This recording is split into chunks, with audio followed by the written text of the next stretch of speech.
Hey everyone, this live today is going to be relevant for about 99% of you.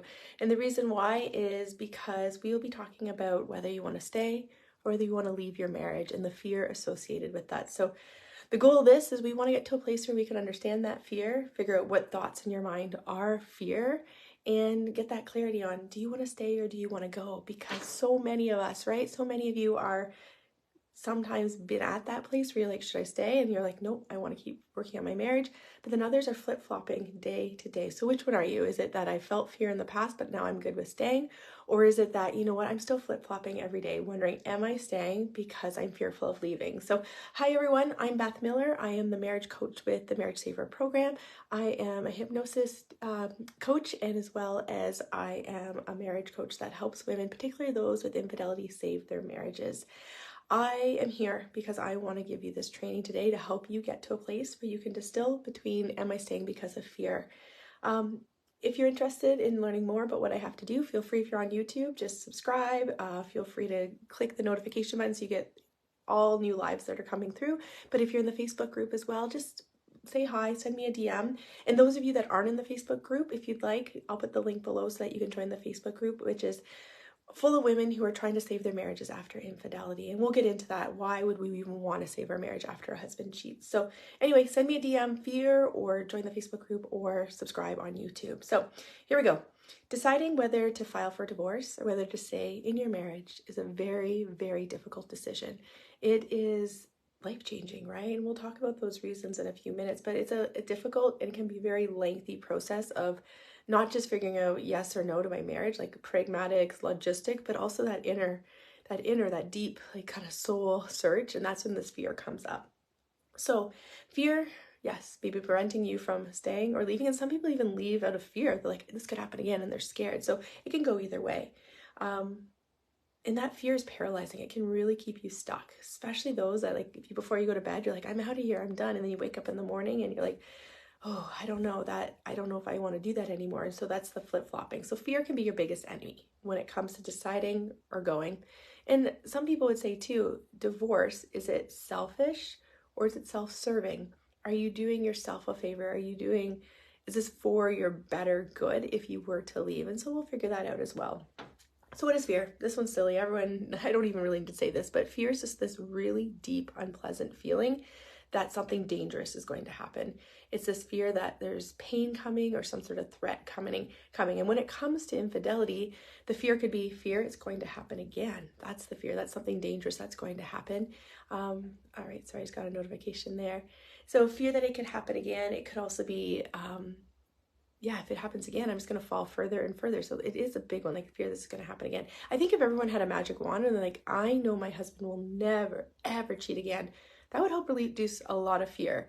But then there's also other fear. We can talk about that too. So the common fear is, you know what, if I do decide to go, what about my family? Especially if you have young kids or you have older kids, like how are they going to handle it? And older kids, actually, there is a lot of research around divorce for older children. When your parents are going through a divorce and they're in their 20s, there's some research around that as well, and the impacts that it can have on them, thinking like this is the marriage my parents had, or grieving what they saw as their mom and dad together. So what impact will this have on my kids? What impact does it have on our family? What impact does it have on like Christmas holidays? And then also your future dreams. Like there's a lot of fear, like, do I want to give up my marriage because we had retirement coming? We have all these plans of different trips and things we want to do. And also family, like I can't see his family, or what about our friends? Like there's so much fear here. There's so many decisions to make. Like the what if, like the what if game is derailing when it comes to fear. One of the biggest fears I hear though is finances. I often hear clients say, number one, if we had no kids, I'd be gone. And the other one I hear is money. It's really expensive. Divorce is so expensive. Like $30,000 is like the average cost of divorce. And then you add in the emotional piece too. It's very, very difficult. So a lot of people are like, I don't want to spend my kids' college fund on trying to get divorced, right? I want to try and work this out. And I think that's very brave. You want to be able to know, like, regardless of the fear, that you've given your marriage everything you possibly can before you decide to go. And that will come with a lot of peace. It really will. You'll be like, you know what? I've done it all. I've shown up, I've communicated, I've done everything I can in this marriage, and it'll feel really, really good if you do ever come to that place where you're like, I choose to leave. Yeah, some women too, the fear, like I don't want to lose half of what I've earned. Or some women that are the breadwinners, like I've worked so hard as a mom, I've worked so hard to like pay for this house and all these things, and I'm gonna lose half of it. And that can be really scary too. It's like seems really unfair. That comes with a whole complexity of other emotions of resentment and just worried that can I even live on my own if I were to move out? Like, can I pay for what kind of house am I gonna live in? Can I live in the same school district? Like it's so much, right? Like can I? What if? So there's so much fear, right? And even the fear of like if I stay or go, will I eventually regret it? So fear really does take us out of the moment. I think we've come to that. And so we have to figure out how to move beyond the fear so we can stay in the moment and get the clarity whether we want to stay or go. Fear takes us, usually it's informed, it takes past information and informs us in our present. So knowing that he's cheated in the past will then inform us of what could happen today. Or we get looking to the unpredictable, uncertain future, and that can inform our decisions today. Ultimately, we need to stay in our present state. We need to be like right here, right now, what do I need to do? Today, do I choose to stay? And when we can distill it down to that today, and I've mentioned this before in other lives, today you can feel a lot safer. It's like, you know what? Okay, I'm exactly where I need to be right now. Tomorrow, in a week, I don't know about that. That can like really ramp up the nervous system, but today I choose to stay. And so let's go into fear. Fear, F-E-A-R. That's how we spell fear, F-E-A-R. And I love this acronym. Fear is false evidence appearing real. F-E-A-R, false evidence appearing real. And so we really want to figure out what is false in all this. Like I just said, we're taking our past experience, and it might not even be the infidelity. It could be our husband's poor communication style. It could be stuff from childhood. It could be witnessing friends' movement through divorce and how it's like broken a family. Like there's all these like preconceived notions of what divorce could potentially look like through media or through lived experience or through witnessing others' experiences.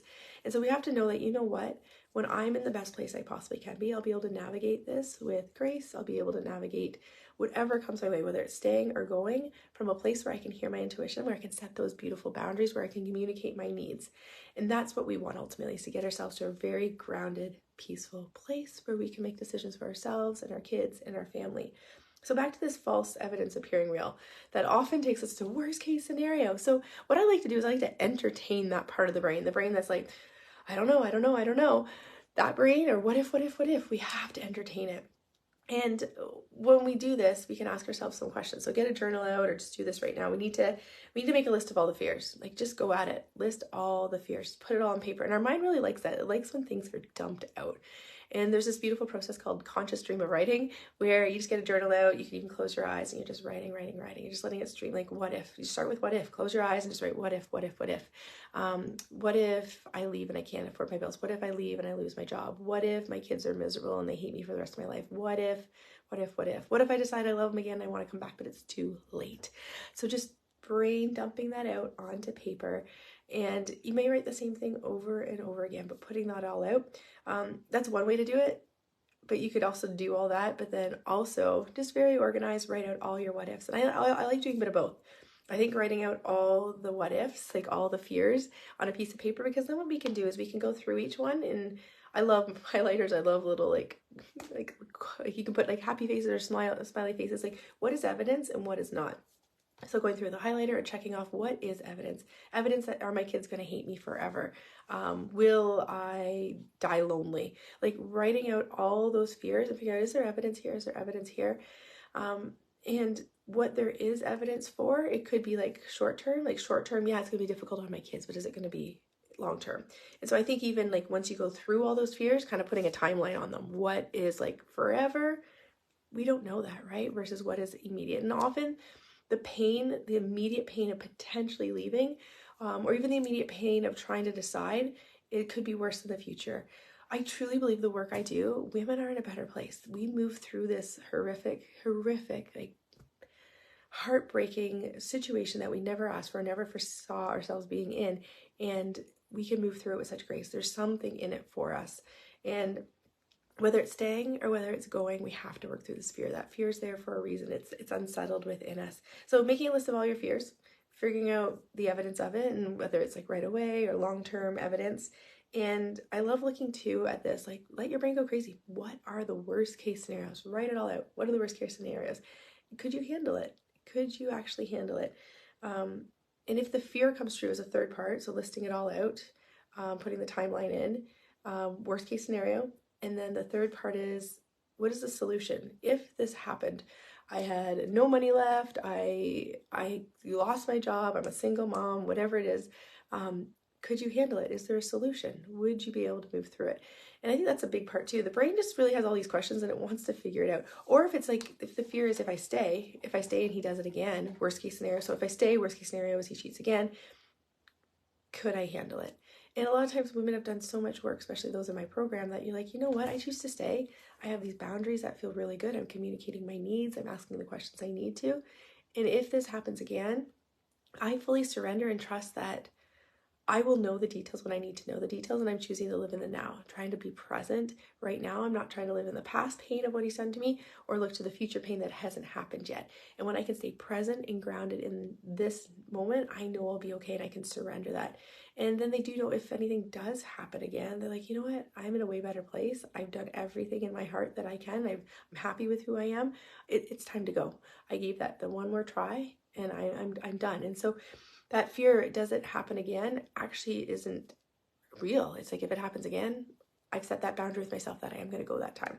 So does my happiness outweigh the possibility of experiencing this fear? Is that my next question. So listing out all those fears. If you were to succumb to the fear of, you know what, I need to leave because I'm too scared it's going to happen again, does your happiness outweigh the possibility? So if you're feeling kind of miserable in this decision to stay or go right now, is it worth actually just leaving? Or is it worth giving it a try? So I think looking at that, does my happiness outweigh the possibility of experiencing this fear? Okay, so those are the good questions to start to ask yourself. And then how do you overcome the fear? So strategies for addressing the fear really are, like I just said, do that conscious stream of writing, list out all the fears, and then we can get into that's logical. That's like beta brain waves, or like thinking, planning, organizing, you and I talking right now. And then we have the alpha brain, which is very present, our nervous system's calm. That's the state of, I choose to trust now. Or I choose to leave my marriage and exit it with grace, knowing I've done everything I possibly can. And then there's what I call theta brainwave state. And theta brainwave state, that's just in between sleeping, where subconsciously there's all these wacky dreams, what feels like wacky dreams coming through, and that very relaxed present state. And so theta is where I get my clients when we're doing hypnosis. And hypnosis, you're fully alert, fully awake. It's like the sleep of your nervous system. Your nervous system is able to go, and all that outside chatter, not all of it, but a lot of it just settles. It's like you're not thinking about the grocery list, you're not thinking about the what ifs. That part just kind of quiet so that we can really get to the internal dialogue of that voice of fear. It allows us to access that voice of fear from a very empowered place. For example, when we do that work, our higher self, that true us, that one that feels very present, very confident when we are in that state of I choose to trust now, comes in and starts to work with that fear. And then we have the fear voice, which seems like it's this big in our head, being so scared, our nervous system isn't good, we're not eating, we're not sleeping because we're in a very sympathetic nervous system state. And sympathetic is like fight, flight, freeze, where you can't eat, your heart is racing, you're getting all these physical symptoms because your body is not in rest and digest. And so what it does is we want that fear to shorten, and become small. So we hear the voice because we need a little fear being like, hey, things aren't okay. But we want our higher self to come in and be like, you know what, let's look at this fear. All right, little fear, let's figure this out. Let's write out all the evidence. Let's look at the worst case scenario. Would we be able to handle that worst case scenario? What are the solutions? And then that little fear can be like, okay, I can breathe. We can handle this. And so we want to go in this hypnosis state, or, if you don't have those tools, just get yourself very relaxed. There's a lot of go to YouTube and there's what's theta brainwave music, binaural beats. You can go and put that on and just kind of take yourself into this very relaxed state, get your journal out and really start to address that fear and talk to it. Hey, fear. Some people even do this visualization. It sounds a little wacky out there, but if you could close your eyes and imagine your higher self, that's the version of you that you're becoming, that you often are at certain times. And if she were to take that fear, so just imagine what you look like as your best, light, free, happy, confident self. And then imagine the fear and what you look like scared. A lot of times we'll see ourselves dark gray, just smaller. And if you could picture your higher self just taking that fear like it's a baby and just rock it and be like, we're going to be okay. We're going to be okay. Our happiness is within. When we can get really grounded in our own happiness, clarity is crystal clear. Our intuition will be very simple, okay, it's time to go. Or our intuition will be you know what, it's time to step out and just do a small separation. It's time for some space. Even if it's just 1 week, I'm going to go away for the weekend, or I'm going to ask him to go away for the weekend. Our intuition is very loving and it's very short. It often just says 3 words: take a break. Or it'll say, give it another try. You're not ready to leave. Well, the fear is like, it keeps on talking. It doesn't stop talking. So that's how we can differentiate between our fear and our intuition. So those are some strategies for overcoming the fear. Building that support system around you, of course. I don't know if your friends feel exhausted by hearing this, but some friends are like, they're starting to judge, like, just go already. So making sure you have a support system around you that is going to hear you, whether it's a therapist, whether it's a coach, whether it's a really good friend that'll listen to this, whether it's a parent, just making sure you have that support system, which will also help release the fear. Whether you're putting the fear on paper or you're saying it out loud, often it leaves our body. Our emotions, so fear is one of those, are energy and motion, emotion. So the more we can out our fear, putting it on paper or talking about it, that'll leave our body. But the thing is, it creeps back in when we haven't figured out the reason why it keeps coming in, whether it's self-confidence, self-worth, whether it's this doubt, can I even do this? And so if we have this doubt that, you know what, I won't be okay, because that's usually what it is, worth, like I won't be okay, that's when we get scared about the money, we get scared about the future. So if you can really start to work on your self-worth, and again, I use a hypnosis process of when in the past have we felt low self-esteem, when in the past have we not been able to speak up for our needs, when in the past have we been a giver, over-giver, when in the past have we felt like a fool, a failure, and we work on those times so that we can build our worth back up. So we really want to get ourselves in a place of worth so that we know, you know what, I can let go. I can let go and I know I'll be okay. And when we know we'll be okay, fear doesn't creep in as much because like, I'm going to be okay. Fear, why are you even here? I know I'm going to be okay. So yeah, getting a support system, getting yourself in a better place where, you know what, this is self-serving, whatever you do to stay, it's not selfish, but you're choosing to stay for yourself or choosing to go. Yeah, empowering yourself through self-care and self-awareness is what I also wrote here. Let me see. Also, I know sometimes with the financials, if you just, you know what, whether you need a consultation with a lawyer or just some other financial experts, just to figure out, you know what, financially, if I did decide to leave, what would it look like? And that kind of back to that list of fear that we wrote down. And if one of them is money, fear, can I live on my own? And then we talked about what is the worst case scenario and what are the solutions. So sometimes when we have those numbers in place, being like, okay, divorce will cost this much. It'll cost this much for me to rent a home. It'll cost this much for my utilities and daycare, where you can actually play with those numbers. And that's part of it too. So if it helps to talk to a lawyer just to get those numbers or do your own kind of financial planning to see if you can do it on your own, that'll help entertain the fear too. Because like, you know what, I've run the numbers. I can afford an apartment that is this type of rent. I can do a car payment of this. I can get a part-time job as this. Whatever it might be, that'll let the fear rest as well, because like, hey, fear, if worst case scenario happens, we'll be okay. But overall, this is tough, like really tough decision, and especially if you're battling this every single day, if you're like, do I stay, do I go? Easy steps are, you just gotta get your nervous system in a better place, like every day, just taking some time for yourself, whether it's journaling, whether it's meditation, whether it's yoga, moving your body. Like I said, that fear is emotions, it's energy and motion. So we got to get that out of us, and that'll calm your nervous system, taking you from that sympathetic state of like, where your body just can't handle it anymore. You can't function, you can't focus because your focus is focusing on one thing, and that's survival. So we want to get ourselves back in that parasympathetic state where we can focus on our children, our family, our job. So definitely doing something to calm the nervous system, but that can get exhausting if you're doing that every day and it keeps creeping back in. And that's when we have to take it a little further. We have to address that fear, or times in your life where you haven't felt enough or that things aren't going to work out. We go back to those memories and we really neutralize those memories, because a lot of that fear comes from a root, and the root might just be infidelity, but it could be scarcity from a child. Like if you saw your parents get divorced, or if money was really tight and you're worried that it could happen to you too, or you already have a little bit of scarcity mindset and the idea of getting divorced is just playing into that scarcity mindset. So a lot of times there's inner work that needs to be done on this to get to the root of where's this all being driven, like where's this driving from, this fear, what is at the root? Is it really just about the divorce, potential divorce, or is it deeper within me? And when we can address that stuff and the roots of the fear, also that clarity will come. So seeking out for advice is really great. And if you want to reach out to me, just send me a DM fear or put in the comments below. Yeah, you can put in the comments below fear too. And also feel free to join the Facebook group if you're not here already. And if you're on YouTube, feel free, if you're on YouTube, feel free to join the Facebook group. And if you're in the Facebook group, feel free to subscribe or hit the notifications so that you get every single new live that's coming through. But I'm here with you guys. I'm here with you every step of the way. And I know this decision isn't easy, but the fear is coming from within you. Happiness can also come within you. So we have to decide, you know what, am I going to choose happiness and fear? But we can't just decide it and be like, all right, I'm happy all the time. No, we got to address like what's feeding it? What is feeding that fear? And we got to get to the root of that. So anyway, thank you so much. It was lovely chatting with all of you, and I will talk to you soon. Bye.